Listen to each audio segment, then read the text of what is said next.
வெற்றிவேல் முருகனுக்கு அரோகரா. வீரவேல் முருகனுக்கு அரோகரா. உலகெங்கும் வாழும் தமிழ் நெஞ்சங்களுக்கு அன்பு வணக்கம். நம் தமிழ் கடவுள் கலியுக வரதன் முருகப்பெருமானின் மிக முக்கியமான திருவிழா தைப்பூசம் இதோ நெருங்கிவிட்டது. 2026ஆம் ஆண்டு தைப்பூசம் எப்போது? விரதம் இருப்பது எப்படி? இதனால் நமக்கு என்ன பலன் என்பதைத்தான் இந்த வீடியோவில் மிக தெளிவாக பார்க்க போகிறோம். தைப்பூசத்தின் சிறப்பு.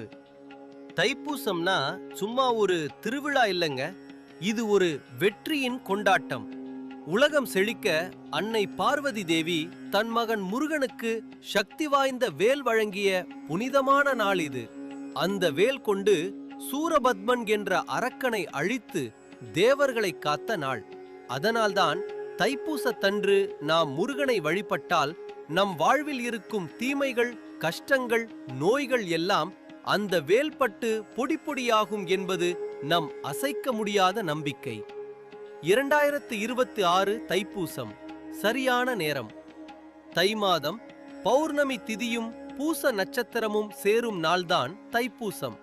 இந்த வருடம் பிப்ரவரி 1, 2026 ஞாயிற்றுக்கிழமை அன்றுதான் நாம் தைப்பூசம் கொண்டாடப் போகிறோம். சரியான நேரக் கணக்கு இதோ. பூச நட்சத்திரம் சனிக்கிழமை ஜனவரி 31 மதியமே தொடங்கிவிடுகிறது.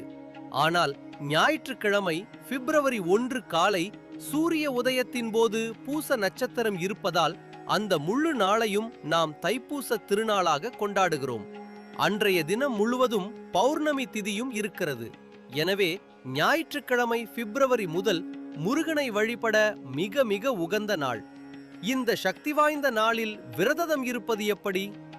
ரொம்ப எளிமைங்க, மனசு சுத்தமா இருந்தா போதும். முன்னேற்பாடு. தைப்பூசத்திற்கு முந்தைய நாள் சனிக்கிழமை இரவே எளிமையான உணவை உண்டு விரதத்தை தொடங்கலாம். தைப்பூச காலை. ஞாயிற்றுக்கிழமை அதிகாலையில் எழுந்து தலைக்கு குளித்துவிட்டு தூய்மையான ஆடை அணியுங்கள். நெற்றியில் திருநீரும் குங்குமமும் இடுங்கள். வீட்டு பூஜை. உங்கள் வீட்டு பூஜை அறையில் முருகன் படத்திற்கு பூ வைத்து தீபம் ஏற்றுங்கள். உங்களால் முடிந்தால் பால், பழம் அல்லது சர்க்கரை பொங்கல் நைவேத்தியம் வைக்கலாம். உணவு முறை. உடல்நிலை ஒத்துழைப்பவர்கள் நாள் முழுவதும் எதுவும் உண்ணாமல் பால், பழம் மட்டும் சாப்பிட்டு விரதம் இருக்கலாம். வயதானவர்கள் அல்லது மாத்திரை சாப்பிடுபவர்கள் ஒருவேளை எளிய சைவ உணவு எடுத்துக்கொள்ளலாம். முக்கியமாக அசைவம் கண்டிப்பாக தவிர்க்க வேண்டும். என்ன செய்ய வேண்டும்? நாள் முழுவதும் ஓம் சரவணபவ அல்லது ஓம் முருகா என்ற மந்திரத்தை மனதிற்குள் சொல்லிக்கொண்டே இருங்கள். கந்த சஷ்டி கவசம் அல்லது திருப்புகழ் பாராயணம் செய்வது மிகச் சிறப்பு. ஆலய வழிபாடு மற்றும் நேர்த்திக்கடன். தைப்பூசத்தன்று வீட்டில் இருப்பதை விட அருகில் உள்ள முருகன் கோவிலுக்கு செல்வது பல மடங்கு புண்ணியம். பலரும் பால்குடம் எடுப்பது, அலகு குத்துவது, காவடி எடுப்பது போன்ற நேர்த்திக்கடன்களை செலுத்துவார்கள். இதெல்லாம் நம் உடலை வருத்தி முருகனிடம் நம் பக்தியை காட்டும் வழிகள். உங்களால் முடிந்த எளிய வழிபாட்டை செய்யுங்கள். ஒரு பிடி விபூதி வாங்கி பூசினாலே முருகன் மகிழ்ந்து போவான். விரத பலன்கள். நீண்ட நாட்களாக தடையாக இருக்கும் திருமணம் கைகூடும். தீராத நோயால் அவதிப்படுபவர்களுக்கு உடல் ஆரோக்கியம் மேம்படும். ஆகவே மக்களே, வருகிற பிப்ரவரி 1, 2026 ஞாயிற்றுக்கிழமை இந்த அற்புதமான தைப்பூச திருநாளை தவறவிடாதீர்கள். உங்கள் குடும்பத்தோடு முருகனை வழிபட்டு எல்லா வளமும் பெற வேண்டுகிறேன். இந்த தகவல் உங்களுக்கு பயனுள்ளதாக இருந்தால் உங்கள் நண்பர்களுக்கும் உறவினர்களுக்கும் பகிருங்கள்.